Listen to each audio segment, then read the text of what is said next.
Welcome to JS on Politics, our weekly look at what's happening in Wisconsin, and this week in particular, what's happening with Governor Scott Walker.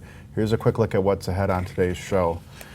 This morning's Supreme Court ruling ends the long-running John Doe investigation into campaign-related matters for Scott Walker. The Senate yesterday passed a deal for the Bucks Arena, so we'll talk about how that came together and what pressure that puts on the Assembly. We'll look at Scott Walker's presidential announcement from Monday and his first week on the campaign trail as an official candidate. We'll also take some viewer questions, some of which just may be about Scott Walker, so send those questions in.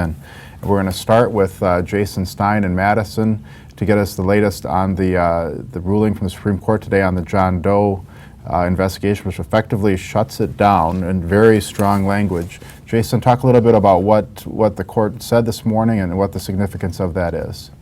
Sure. Well, this is a long-running investigation. This John Doe and its predecessor have been going for years. The Wisconsin Supreme Court shut that investigation down today. Very strong language, saying that the targets of the investigation had done nothing wrong and were being, having their constitutional rights improperly violated. Yeah, well, you described them as brave, I think, and went on to say, some of the language I took out of it was, the utterly clear the prosecutor has employed theories of law that do not exist in order to investigate wholly innocent citizens. I mean, this, of course, the ruling probably wasn't unexpected given the makeup of the court, but spinning this ahead a little bit, does this give, those who were under investigation some fodder in these civil lawsuits and things that they're planning to pursue? There's a ton of implications from it. I mean, the decision itself was expected. It wasn't unexpected, but that doesn't mean it's unimportant. It's going to have a lot of impacts. It could certainly affect some of the ongoing litigation that targets of the probe do have in state court. It could also affect legislation that's pending in the Wisconsin legislature. So, there was a lot of criticism by conservatives of the actions of the prosecutors in the case, both in using the John Doe procedure. It's a type of investigative tool to pursue these potential political charges that are now not going to result. And as well, particularly, there's been a lot of criticism of the fact that under the John Doe, you can investigate a target while putting a gag order on him or her, preventing them from speaking out about the investigation, and that's something that you'll certainly see the legislature consider changing in the coming months. Do you see any some of the political victory for Scott Walker going forward, but do you see any downsides for John Chisholm or any blowback there? Here's someone who's pursued this, and you get this language talking about it being an unconstitutional approach, and there was nothing there, no law there that could have been broken in the first place? Sure, of course. I mean, of course, there's an impact to him. There's an impact to John Chisholm, the Democratic Milwaukee County District Attorney. There's also a potential impact for Fran Schmitz, the former federal prosecutor who is the special prosecutor in this case, who has described himself as a Republican. All right, let me throw in one question we got from a reader on this topic. This is from Bill, who says, now that the court has ruled on John Doe, what line of attacks will opponents in the GOP presidential primary try to use against Governor Walker?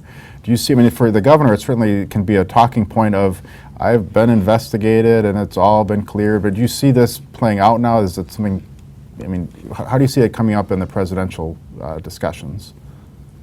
I never really saw the John Doe investigation as something that would be very front and center in the presidential race.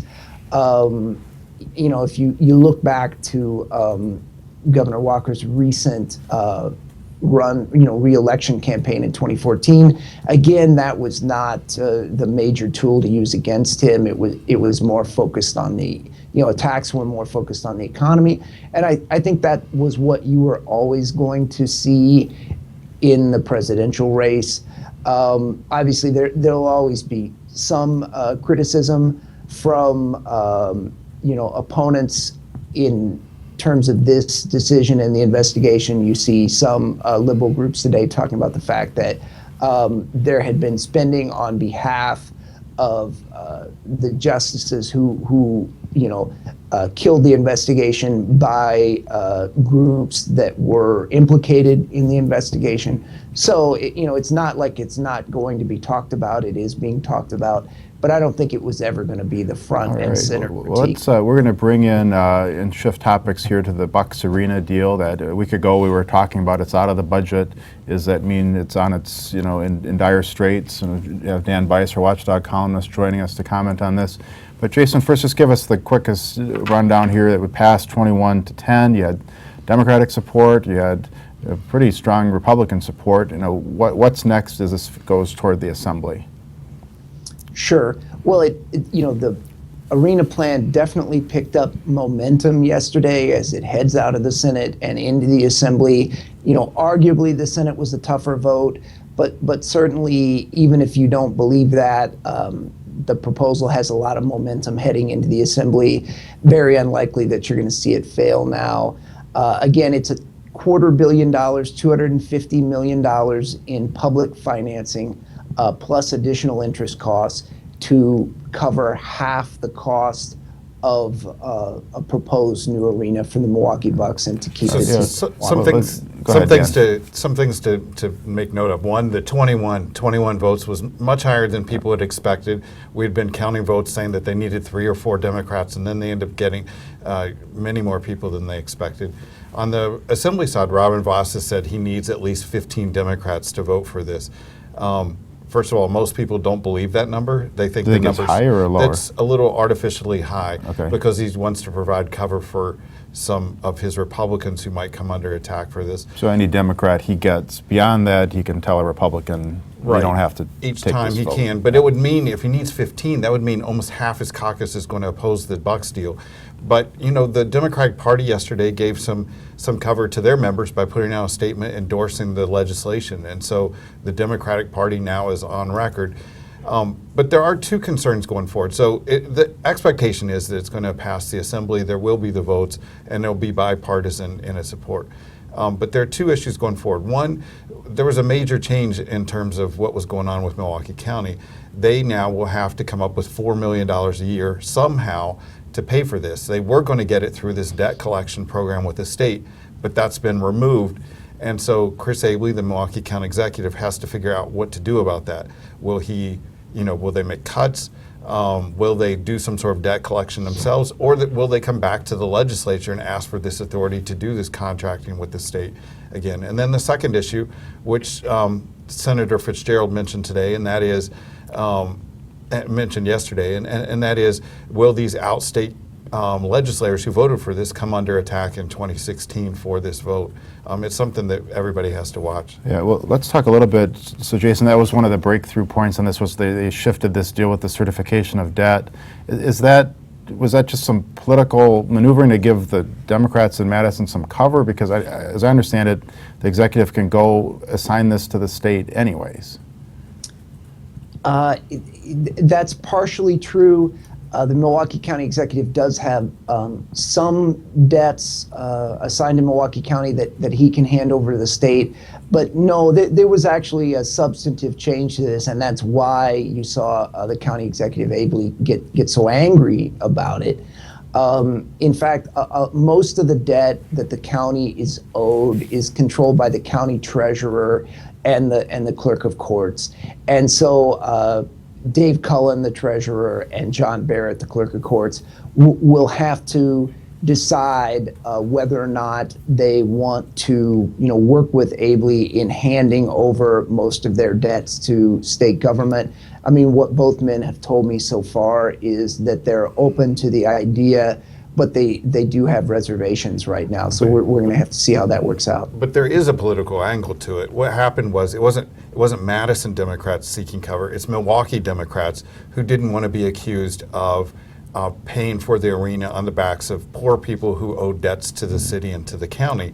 And so they didn't want to be the one saying that Milwaukee County had to do this, that this had to be the mechanism they used.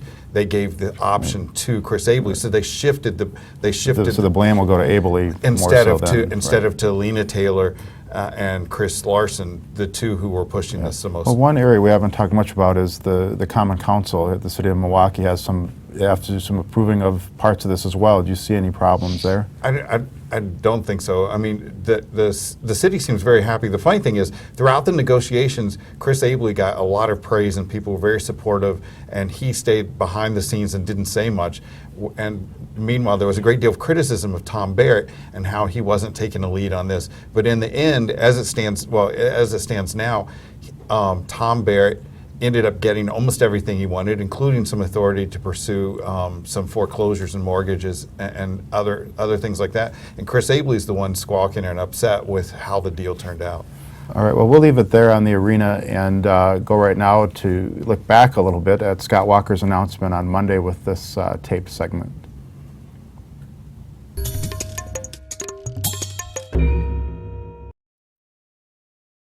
So let's break it down into two things. There's sort of the content of the speech, the words and the material, and then his delivery. So let's start with the content.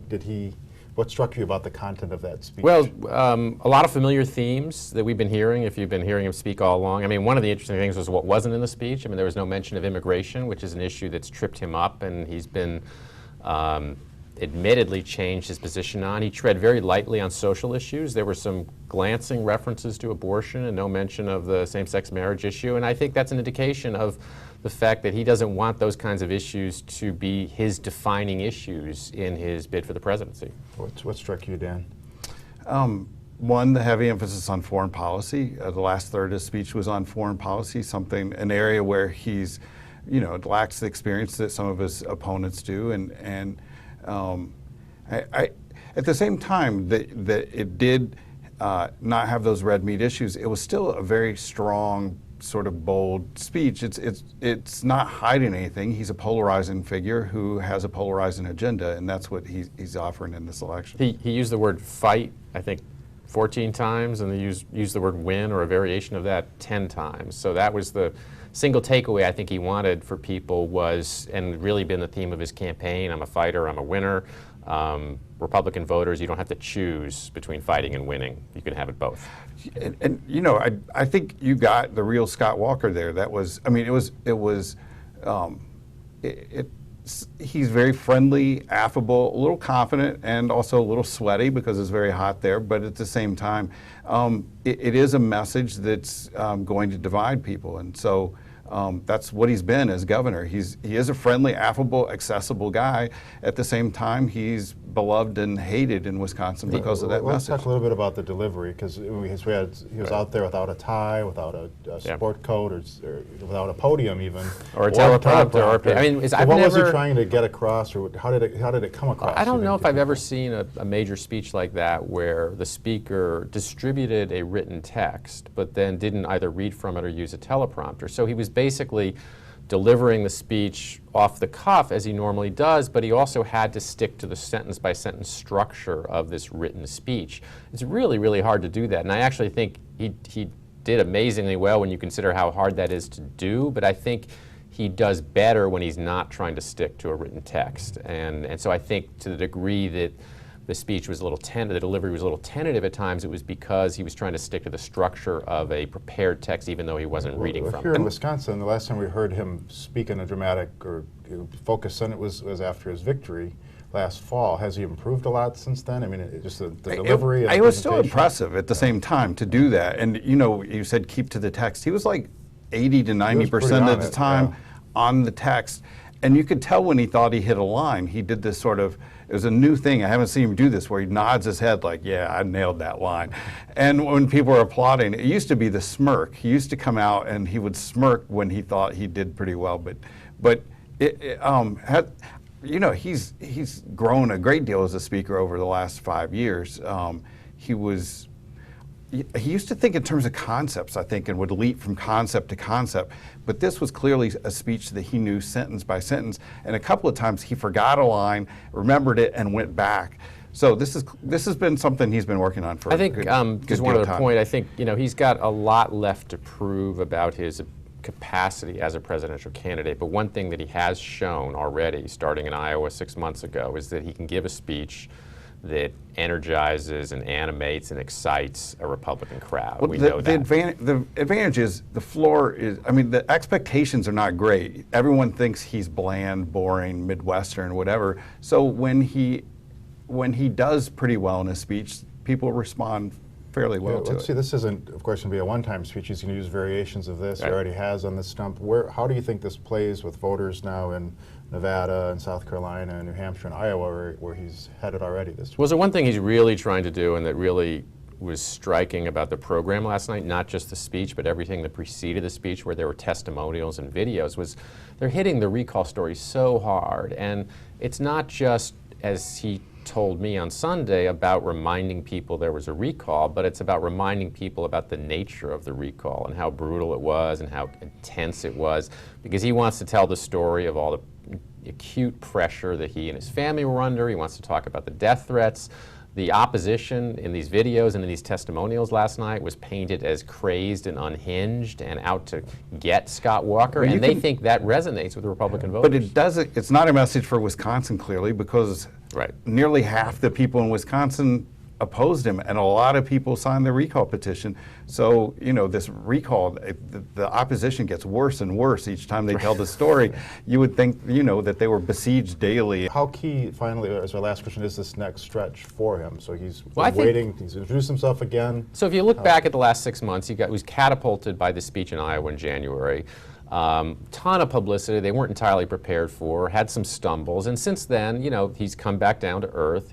He's sort of in the middle of this big giant cluster in the national polling. He was higher before, and so I think he does have an opportunity to get a bump out of this. According to the tracking information, he's been to Iowa, South Carolina, and New Hampshire less often than any of the other 14 candidates running for president. So he's going to hit those places hard now. The budget's signed. He doesn't have a lot of obligations here. So he can take the message and go to those places frequently. And one thing we do see in Wisconsin is when he's out and he's visible, he tends to do much better in his polling numbers. So he's going to take this message. And some of this message, as you said, been around for a long time, this independence, dependence thing on government. He's been doing that message for about 4 years or so. So it's a message that he knows pretty well. All right, well, I think that's where we'll leave it for now. There'll be a lot more to chew over as this campaign goes forward, so thank you. All right, we're back live, and through the magic of the internet, Dan Bice has turned into James Causey, and Jason Stein has turned into Christian Schneider. I've changed my sport coat, but we're the same old crew here to move forward. We're going to talk a little bit about how Governor Scott Walker's done on the trail now this week. This is his first, post-announcement trip. He was in Nevada and South Carolina. We've heard some blowback from folks on comments related to the Boy Scouts and how the governor said he preferred the old protections that were with their policies on gay Boy Scout leaders, and then minimum wage is a lame idea. James, let's start. How is the governor doing out there? Well, right now he sounds a little bit like the Scott Walker that we know and some people love. He stumbles a little bit and then he comes back and tries to clean it all up. Like the situation with the Boy Scouts, a major stumble, I think. And this minimum wage was another major stumble. But to his base, he will still do well. But he has to do more to bring in people that don't look like him. And people don't look like his crew that were supporting him. Christian, what's your general take on how the governor's done, and just this is his first week in the sort of that extra heightened scrutiny? Yeah, the thing with the Boy Scouts was almost kind of like Scott Walker when he first started being kind of a non-candidate, which was his answer was in two parts. It was what he initially said and then the clarification. So I think he's kind of backing off on that. But in both cases, these are things that are not necessarily going to lose him votes with GOP primary voters. I mean, he has a point with the minimum wage, saying that it's a lame idea. I mean, it's Democrats say that they want to create jobs and increase incomes and all that kind of stuff. But I mean, that's an old idea that just keeps getting recycled over and over, and it's going to end up costing people jobs. So otherwise, I think he's done a pretty good job. I mean, he's been workmanlike. His speech at the Waukesha County Expo Center the other night was, he hit all of his greatest hits. He did the Kohl's Cash, which Jimmy Fallon kind of rapped him for a little bit last night. But I thought it was a good speech. I thought the fact that he delivered it without any notes, without any teleprompter, I think was pretty impressive. So now he's just got to go try to convince people around the country that he's the guy that we know here. Well, let's go back to these two things that stuck out, and not on either one individually as much as, I mean, it seems there's a propensity sometimes for the governor that he'll make his point in a way that will feed into the hands of his opponent. So he doesn't just say, here's why the minimum wage is bad. He calls it a lame idea, which Hillary Clinton has probably already clipped and is ready for that TV ad should they be facing each other later on. I mean, he's an expert at the soundbite. I mean, he does a very good job on throwing something out there, seeing how it plays, and then depending on how it plays, if it goes bad for him, he comes back and corrects it.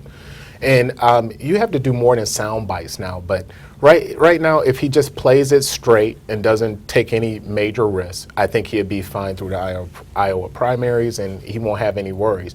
But I mean, I don't know how he handles the pressure when a camera is in his face all the time. He doesn't seem like he seems a bit abrasive to me. And I don't think that plays well when you look at all the candidates in the hall. Christian, do you think, is this a time for the governor to sort of be cautious and move forward that way, or is this a case with the wide open field that he has to sort of be the Scott Walker we know with some of these bolder statements and things? Yeah, I do think he needs to do some things to set himself apart. There are things that he's done that I don't agree with when he called for a constitutional amendment against gay marriage. I just thought, if you're going to set yourself apart from the field, why not do it in the direction that the country is actually headed?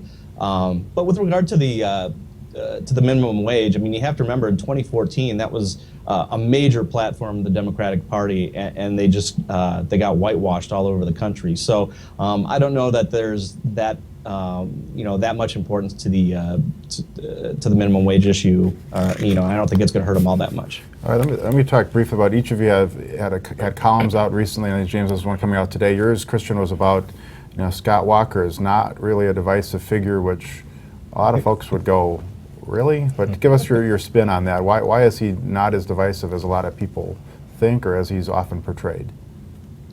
Well, it seems like when we call somebody divisive, it's almost always either conservative or Republican for actually fighting for the things that they've actually said that they're going to fight for. And in his case, he has a Republican legislature, so he's able to do a lot of the things that he said he was going to do. Democrats stand for a lot of things that are also divisive. I mean, you've seen the abortion issue kind of blow up this week. And there's a reason that the pro-choice movement uses words like pro-choice, because when you get into the details, it starts turning pretty divisive. It turns into pretty gruesome business. So my main point was that he is going to be labeled as divisive when the things that he's fought for aren't particularly divisive across the country. I mean, the federal government doesn't have the same type of collective bargaining rights that Wisconsin now does or had, and nobody calls Barack Obama divisive. I mean, Barack Obama took over 16% of the country's economy with Obamacare on a procedural vote that was kind of a gimmick. So I would think that would be pretty divisive. So. Right. Let's have James talk a little bit about his piece, and then we're going to spin back a little bit to the Doe and take our reader questions. But your piece is about the American dream. Yeah, I mean, I take a look at his speech, and when you listen to Walker talk about it, he basically says if you work hard and don't break the rules, then you can achieve this American dream. And I said, well, that sounds good. It's a great soundbite, but in reality, that's not true for a lot of people that I know. And so I break that down and I talk about how different Scott Walker's dream of the American dream is a lot different than mine, and a lot different than a lot of people that I write about and talk to. Okay, we're going to, in our few minutes we have left, let's circle back a bit to the John Doe ruling this morning, because that's such a significant ruling, even if it was expected, as Jason described it earlier. Christian, how do you see this playing out going forward? I mean, just what's your take on this ruling and what its significance is? Yeah, well, I mean, it's certainly going to have an effect on campaigns going forward. What the court essentially said was that you can actually engage in political speech without worrying about the long arm of the law coming and showing up at your house and raiding your home in a pre-dawn armed raid. So basically, what Chisholm and the prosecution has done all along is apply laws that have long since not expired, but have been struck down by decades of Supreme Court rulings. And I mean, I just think it really looks bad for him, and it's definitely going to affect campaigns in the future, I think. All right, let's turn to some of our viewer questions now. The first one we're going to go to James with, who says, this is from No to the Arena. So the question is, what can we do to get this thing stopped in the assembly? We're just giving money to billionaires when we have kids dying in the streets. So first, I know you're a supporter of the arena and you're an anti-kids dying in the streets. Yeah. So what is there? First, is this thing going to be stopped? And if not, how do we address these other issues? Well, I think the most difficult hurdle has been passed already. I don't think it's going to be stopped. And the two things are so unrelated. The arena compared to kids dying in the street. I mean, I wish it was that simple. I wish we could say, don't build the arena and all the kids will stop dying on the street. Because We they could take do that that. money and put it here, but that's not how the It's system not works. just about the money, too. I mean, that's where people get this all mixed up. When it comes to the number of people being shot and killed, it's not checkers, it's chess. It's more complicated, it's more strategic. We have to look at racism. We have to look at how we don't make the investment in these communities, how a lot of these communities don't have livable wage jobs, transportation is the issue, all these barriers that need to be addressed. What we have to do is start taking it issue by issue, point by point in order to get some. Let's go to this one from, this is for Christian from our reader. The handle is Joswick, and it says, Walker continues to portray himself as a Washington outsider. The only outside thing about him is that he hasn't lived in D.C. As a lifelong politician, never having any job since his departure from Marquette, he is more of a political insider than many Washington politicians. Just respond to that. Is that something that's a concern for Walker as he portrays himself this way? But he's also running against a lot of political insiders. That's what you are by the time you run for president, pretty much. Yeah, I mean, this is a talking point that just drives me crazy. I mean, the people on the left say, well, Scott Walker is a lifelong political operative or career politician. When you got guys like Russ Feingold, for instance, and Tammy Baldwin, and people who have scarcely had a job outside of politics throughout their entire lives. So, I mean, it's a talking point that they want to use against him, but it's always one that you use, against somebody that's in a party that you don't agree with. All right, we're going to throw this one to James. This is from Frustrated, who says, now that the John Doe has been declared a farce, when will John Chisholm get run out of town? If no one takes him on in the election, how can he be booted from office? Well, how do you think he's sort of being portrayed, or how does he come off in all this now that it's sort of pretty well settled? now that it's settled, I wish he would become more visible. And visible in a different way than he has been portrayed. The boot him out, DAs, they don't really get booted out like that. They often don't get challenged. Yeah, and who's going to challenge him? I would like to hear anybody step up and issue a challenge to him. I mean, this is the perfect opportunity to do it, but I don't see anybody stepping up to challenge him, and if they do, he'll win anyway. All right, what do you think on the visibility question? Where would you like to see him more visible? Obviously crime-related, but we don't. When's the last time we saw a news conference or a statement from him? Exactly. About what's happening out That's there? exactly what I'm talking about. With all the issue with we're on the record pace for homicides, I'd like to hear him say something. I'd like to hear him also talk about how we give a lot of people a slap on the hand and let them go out again and commit further crimes. I know this whole thing that we say that we have this mass incarceration problem, but at the same time, we have a lot of people on the street who should not be on the street, and he needs to answer to a lot of these people.